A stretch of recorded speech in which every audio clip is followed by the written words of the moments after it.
স্বাগতম স্বাগতম বন্ধুগণ আমাদের হাজি মুস্তাফিজুর রহমান ইয়াং এনার্জেটিক গাই এবং সাথে হচ্ছে টিপু।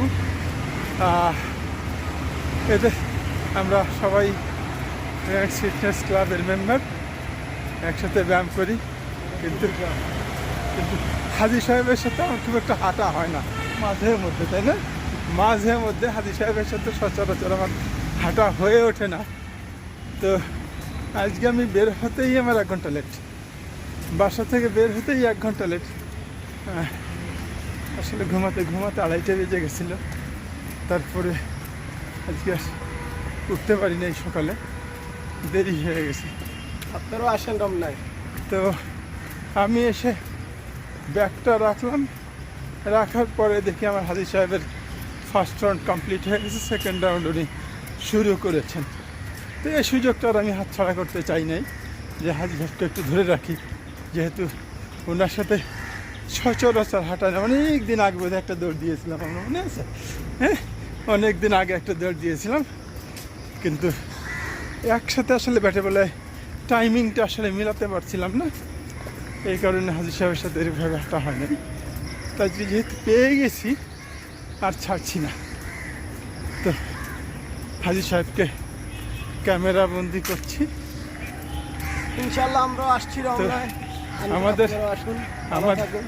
আমাদের হাজি সাহেব বিশিষ্ট ব্যবসায়ী টিপুও। তো হাজি সাহেবের বৈশিষ্ট্য হলো উনি মাশাআল্লাহ সামর্থ্যবান ব্যক্তি এবং উনি দেশ ভ্রমণ করে বেড়ান। এটা খুবই একটা ভালো দিক, এবং পরিবার সহ উনি বছরে 1-2 বার সপরিবারে যান, কখনো কখনো একাও যান। কিন্তু ম্যাক্সিমাম বছরে উনি 2-3টা ট্যুর, 4-5টা ট্যুর ওনার থাকেই। এটা খুবই একটা ভালো দিক। মানুষের মনের বিনোদন খুবই দরকার। মানুষ তো যন্ত্রণা, মনের বিনোদন খুবই দরকার। তো হাজি সাহেবের এই কাজটা খুব ভালো। উনি ওনার সন্তানদেরকে নিয়ে যান মাঝে মধ্যে। এটা আল্লাহ সামর্থ্য দিয়েছেন, সেটা ঠিক আছে। সামর্থ্যের সাথে মনের একটা মিলন ঘটানো দরকার, সেটা সবাই ঘটাতে পারে না। অনেকেই টাকা পয়সা আছে, বৈধ অবৈধ যেভাবে পারুক, অনেকেরই আছে। বৈধতার প্রশ্ন আমি নাই যাই, অনেকেরই টাকা পয়সা আছে কিন্তু মন নেই। তো আমাদের হাজি সাহেবের সুন্দর একটা মন আছে। উনি ভ্রমণে বের হন বিভিন্ন দেশ। হাজি সাহেবের বোধহয় ইউরোপটা ভ্রমণ হয় নাই, তাই তো? ইউরোপটা ভ্রমণ হয় নাই। তো এর পরের স্টেপটা আমার মনে হয় উনি ইউরোপের দিকে যদি আস্তে আস্তে একটু নজর দেন, তাহলে ইউরোপ করে, ইউরোপ অস্ট্রেলিয়া করে আমেরিকা, জাপান, এবং এদিকে জাপান বাকি আছে না? চীনতেও গেছেন বেশ কয়েকবারই। জাপান জাননে, তাই তো? জাপান জাননে। তো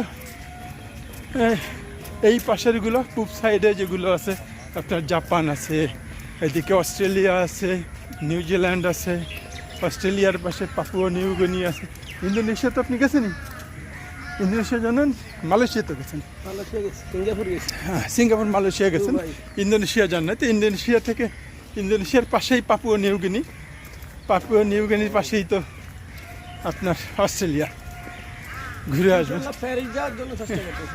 প্যারিসে যান। এটা ঠিক, এটা একটা ভালো হবি।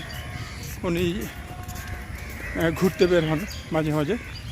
এই জিনিসটা থাকা খুব দরকার সবারই। মনের বিনোদনটা দরকার। মন মরে গেলে সে মারা যায়। মনে যদি সজীবতা না থাকে, তাহলে অল্প বয়সেই তার বার্ধক্য এসে যায়। মনের বিনোদনের জন্য ভ্রমণটা দরকার। মন প্রফুল্ল থাকে, অনেক কিছু জানা যায়, শেখা যায়।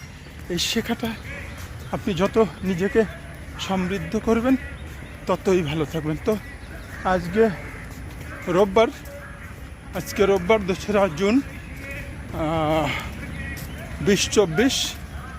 রমনা পার্ক থেকে স্বাগত জানাচ্ছি আপনাদেরকে। আপনারা সবাই রমনা পার্কে, রমনা পার্ক বলে কথা বলছি না, আপনার আশেপাশে যেখানে যে পার্ক আছে, যেখানে একটু ব্যায়াম করার সুযোগ আছে, সকালবেলা ঘুম থেকে উঠে ফজরের নামাজ পড়ে আপনি বের হয়ে আসেন। বের হয়ে আসেন, হাঁটুন, দৌড়ান এবং হাত পা নাড়াচাড়া করে যেভাবে পারে আপনার শারীরিক সক্ষমতা যা আছে সেইটা সব ব্যবহার করুন। সুস্থ থাকুন। আপনি সুস্থ থাকবেন, আত্মীয় স্বজন, বন্ধু বান্ধব, টাকা পয়সা সব আপনি অসুস্থ হয়ে যাবেন, পৃথিবীর সব আলাদা হয়ে যাবে, শুধু আপনি আলাদা। সুতরাং সুস্থতা জীবনের জন্য খুবই জরুরি। সুস্থ থাকুন, ভালো থাকুন। সবাইকে অসংখ্য ধন্যবাদ।